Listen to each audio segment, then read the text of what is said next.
The veto recess has now arrived, a 10-day period excluding Sundays for the governor to review all of the newly passed legislation that made it to the finish line in the final days of the General Assembly's legislative session.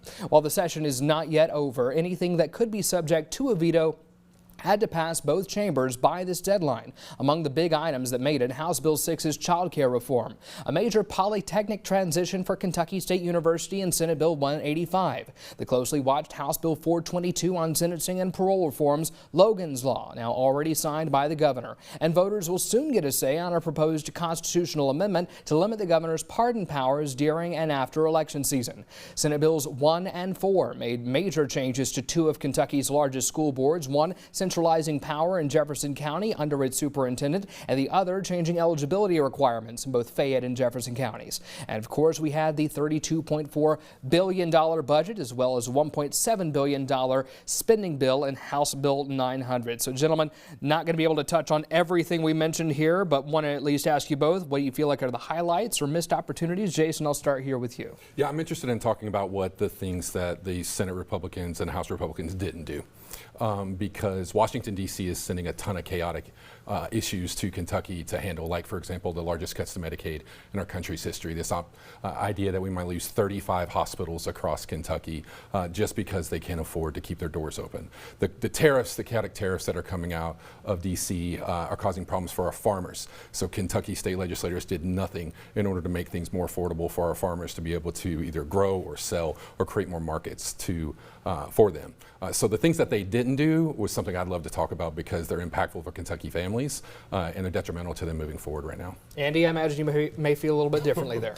Well, first off, the Medicaid cuts don't really go into effect till 2028. So we have some time to do some cleanup on that, and it's basically putting a clock on how to address that issue. Look, we've been having issues with our rural hospitals, critical access hospitals, going back to Steve Beshear's administration. It's not something that's been fixed in the past. It hasn't been fixed yet, but we need to address it by putting a clock on that. It's saying, listen, you have to get to this. Find a solution to this problem. We can't just keep throwing money over and over and over again. It's untenable. We're spending more money on just our deficit debt, the interest that's incurred on that, than we are on all of our Medicaid programs, and it's getting higher and higher and higher. So what we're going to do is find, really strategic ways to utilize, those federal dollars at the state level.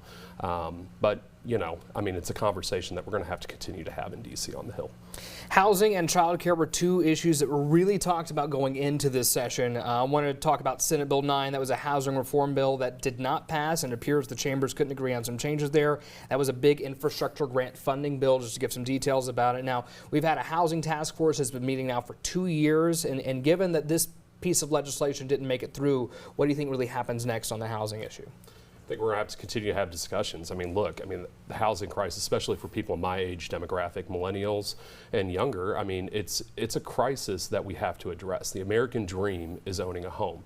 So, I know a lot of people on both sides of the aisle are, very passionate about finding a solution to this. It's unfortunate we didn't get that over the finish line or find a good solution this session, but I know it's something that's going to be keenly, looked at throughout the interim, and hopefully we find something to do. Jason, what do you think? My congressman and neighbor, Morgan McGarvey, I think said it best a few weeks ago when I heard him talk about the fact that we need like a Marshall Plan to impact what's happening with housing right now. It's not affordable. I think Andy's right. People that are young don't have the ability to save enough to put down on a house payment for the purposes of just getting out and going forward and trying to find the American dream that works for them, because it's not the same for everybody, right?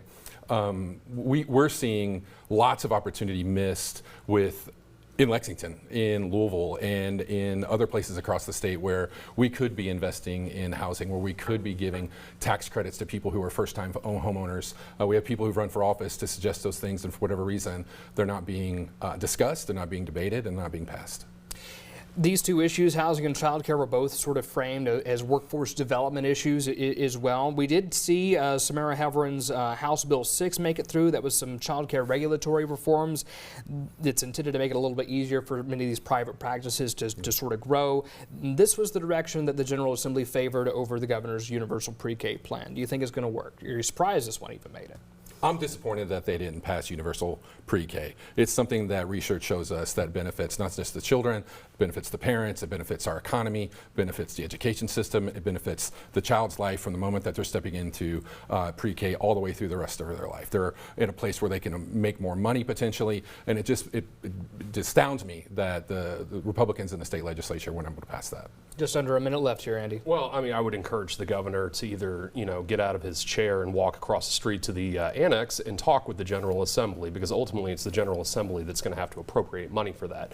I don't disagree that there is, benefits to universal pre-K.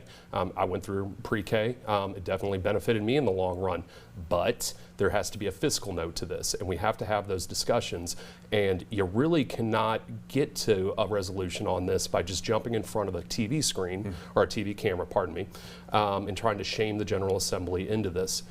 The legislative process doesn't work like that. You have to go over and you have to negotiate. Not saying that, there isn't a possibility that we could get to a solution on universal pre-K, but the way that, Governor Beshear has gone about this is just not going to fly. It looks like basically a cheap, campaign, tool to raise his profile. He knows what the process is. He knows he has to negotiate with Republicans over in the annex. And it's not, there isn't universal opposition to this. So it's as simple as just doing the old school, tactics of negotiation, get on the phone, go have the meetings, invite people over to the mansion or your office, and, we could maybe find a solution to that. Like I said, there's a lot of bills that made it out through the finish line. We weren't going to be able to touch on them all. Highly encourage being able to take a closer look if you have the time, as well as we start seeing many of those governor's signatures or vetoes start coming out. All right.